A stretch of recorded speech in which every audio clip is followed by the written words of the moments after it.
여러분 안녕하십니까? 지혜와 경험을 공유하는 손앵커의 더 책방의 손지혜입니다. 오늘은 손앵커의 더 책방 그 첫 시간으로 저의 책장을 소개합니다. 저는 관점 디자이너 박용후 대표의 관점을 디자인하라 라는 책을 소개합니다. 박용후 대표가 워낙 유명하셔서 강의를 들으신 분들도 많으시고요. 또 이 책을 읽으신 분도 적지 않으리라고 생각되는데요. 제가 이 책을 선택한 이유는 익숙함에서 벗어나 다르게 볼 수 있는 힌트를 제공해 준다고 할까요? 생각의 전환, 생각의 확장에 도움을 준다고 생각을 해서 추천하게 됐습니다. 여러분께서는 혹시 그런 경험 없으세요? 문제를 해결함에 있어서 분명 다른 방법이 있을 텐데 혹시 내가 보지 못하는 것은 없을까? 놓치고 있는 것은 없을까?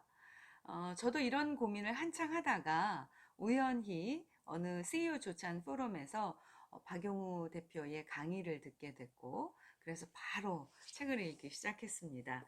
저는 이 책을 총 3번 읽었습니다. 보통 저는 책을 읽으면 책의 맨 뒷표지에 이렇게 책을 읽은 날을 쭉 메모를 해둡니다. 그래서 2008년에 2번 읽었고요. 그리고 올해 다시 여러분께 이제 이 책을 소개하기 위해서 얼마 전에 다시 한번 읽었습니다. 읽을 때마다 다르게 생각할 수 있는 어떤 자극을 준다고 할까요? 이 책의 핵심 메시지는 관점을 바꾸면 극복하는 힘이 생기고 보이지 않던 것이 보이게 된다. 즉 한마디로 관점의 전환, 다르게 볼 수 있는 생각의 근육을 키울 수 있는데 도움을 준다. 저는 이렇게 얘기를 하고 싶습니다. 이 책을 소개하자면요. 이 책의 초판은 2013년에 나왔습니다. 그리고 2018년 10월 개정판이 새롭게 나왔습니다. 저자부터 살펴볼게요. 이 박용우 대표는 대한민국 1호 관점 디자이너입니다. 고정관념의 파괴자, 관점을 미래로 연결하는 사람, 착한 기업 전도사.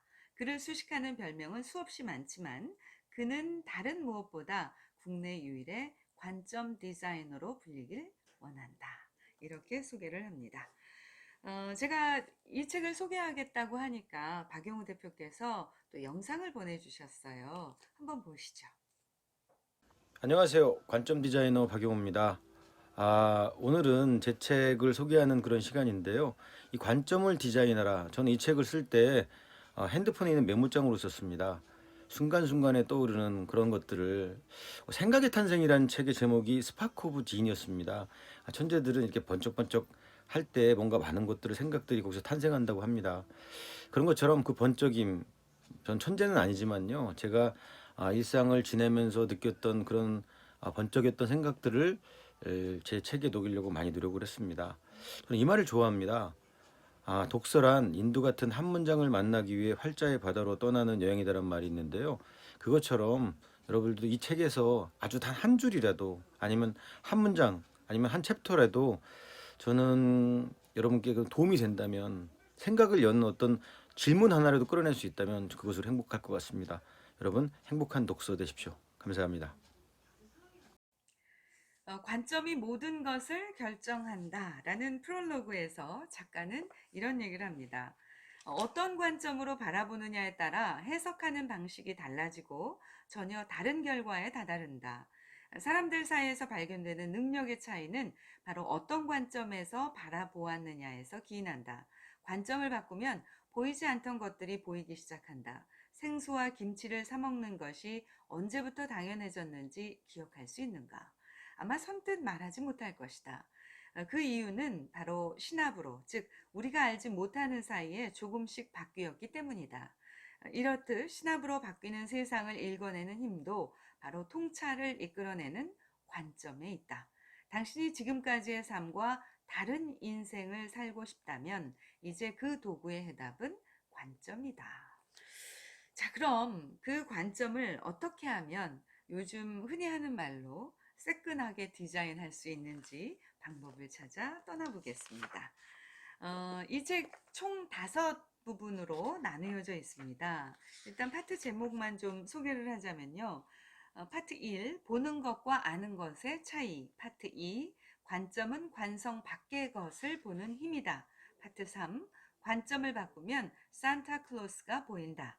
파트 4. 나를, 상품을, 기업을 판다는 것.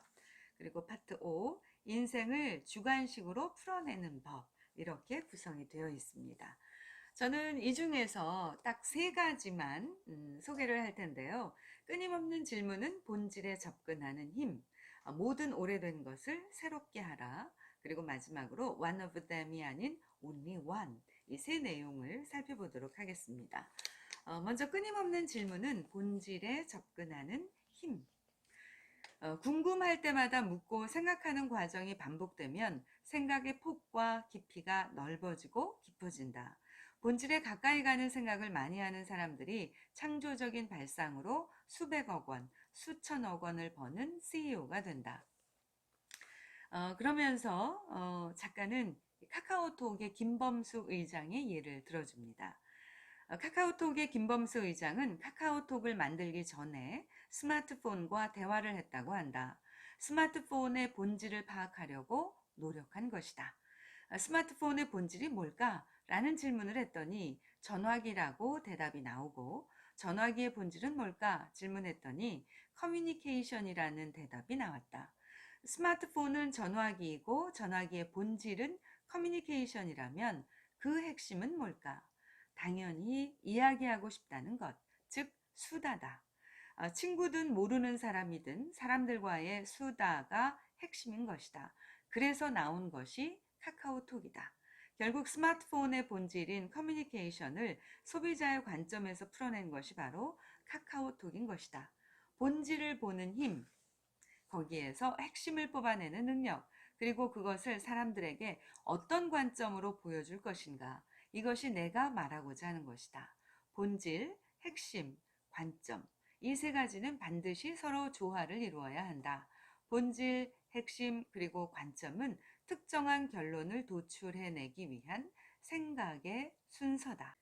끊임없는 질문은 본질에 접근하는 힘이다. 생각하는 과정, 의문을 풀어나가는 과정, 이 모든 것이 본질에 접근하는 힘이다.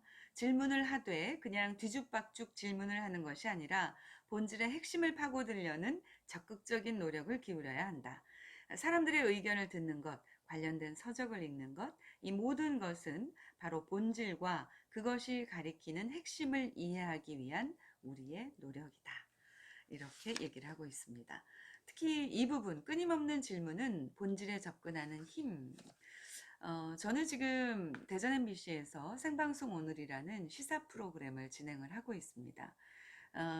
이 시사 프로그램이다 보니까 지금 현재 우리 사회의 정치, 경제, 문화, 핫 이슈들을 다루는데요. 그 인터뷰이들을 모셔서 질문을 하는데 그 질문이라는 게 얼마나 중요한지, 그리고 어떤 관점으로 이분들에게 어떤 답을 이끌어낼 것인지에 대한 것이 항상 저의 최대 고민이었고요. 그리고 이 책에서 얘기하는 본질, 핵심, 그리고 관점, 그래서 어떻게 관통할 것인가가 저의 늘 숙제이기도 합니다. 자, 그래서 이 파트 1, 끊임없는 질문은 본질에 접근하는 힘이다에 대해서 살펴봤고요. 2번째는 모든 오래된 것을 새롭게 하라라는 내용입니다. 2007년 21세기 기업의 혁명가이자 애플의 최고 경영자 스티브 잡스가 전화기 하나를 선보였다. 아이팟, 인터넷, 전화기를 하나의 디바이스로 합쳐 만든 아이폰이 그 주인공이었다. 아이폰의 출시는 우리에게 그 이전과는 완전히 다른 생활 방식을 선물했다. 스마트폰의 시대가 활짝 열린 것이다. 그런데 이 아이폰의 기능 중 애플이 독자적으로 개발한 것은 하나도 없었다. MP3 플레이어와 컴퓨터, 스마트폰 등은 스티브 잡스의 작품이 아니었다. 그러나 스티브 잡스는 서로 다른 것을 연결하고 새로운 관점으로 해석해 아이폰이라는 기적을 세상에 내놓았다. 이것이 바로 C&D, Connect and Development가 갖는 힘이다. 스티브 잡스는 이를 재발명, reinvent라고 설명을 했다. 중요한 것은 특정 사실이나 사물을 연결한 후에 그것을 어떤 관점에서 재해석할 것인가이다. 새로운 관점이 바로 가장 중요한 포인트다. 여기에 필요한 것이 바로 해석하는 힘, 열린 사고의 관점이다. 이렇게 얘기를 합니다. 그리고 새로운 가치를 만들기 위해서는 이미 존재하는 것들을 어떻게 연결하느냐가 매우 중요하다. 모든 것을 새롭게 하라. 이렇게 얘기를 하고 있습니다. 자, 끝으로 one of them이 아닌 only one 이라는 내용을 살펴보죠. 나는 어떻게 불릴 때 행복한가? 여러분께서 이제 뭐 모임에 가시든 어느 조직에서든 자신을 소개해야 할 기회가 적지 않으실 텐데요. 그럴 때 여러분께서는 여러분 자신을 어떻게 소개하시는지요? 사람들에게 직업이나 신분을 물어보면 의사, 샐러리맨, 공무원, 변호사, 가정주부, 학생 등으로 대답한다. 더 상세한 대답이라고 해야 어디 어디 병원에서 일하는 의사, 어디 어디 로펌 변호사, 뭐 혹은 땡땡 구청에서 일하는 공무원, 어디 어디 고등학교 학생 정도가 고작이다. 이렇게 대답하면 그 직업에 종사하는 그들 중 하나가 된다. 여러분 스스로 생각해 보라. 누군가 직업이나 신분을 물었을 때 뭐라고 대답해 왔는가? 자신을 one of them이 아니라 only one이 되게 하고 싶다면 비슷한 일을 하는 사람들 가운데 하나가 아니라 반짝반짝 빛나게 하고 싶다면 자신의 이름 앞에 수식어를 달아보자. 나는 남들과 어떤 점에서 다르며 남들에게 어떻게 보일 때 행복하겠는가? 내가 어떤 의사인지, 어떤 변호사인지, 나는 남들에게 어떻게 불리고 싶은지를 말할 수 있어야 한다. 내가 무엇을 추구하는 의사이고 어떻게 일하는 변호사인지 말할 수 있을 때 내가 원하는 또 다른 직업이 만들어지고 자신만의 이미지가 만들어진다. 이렇게 얘기를 합니다. 이와 더불어서 저는 또 다름을 슬기롭게 표현하는 방법이라는 그 섹션으로 넘어가면요. 아이덴티티에 대해서 얘기를 합니다.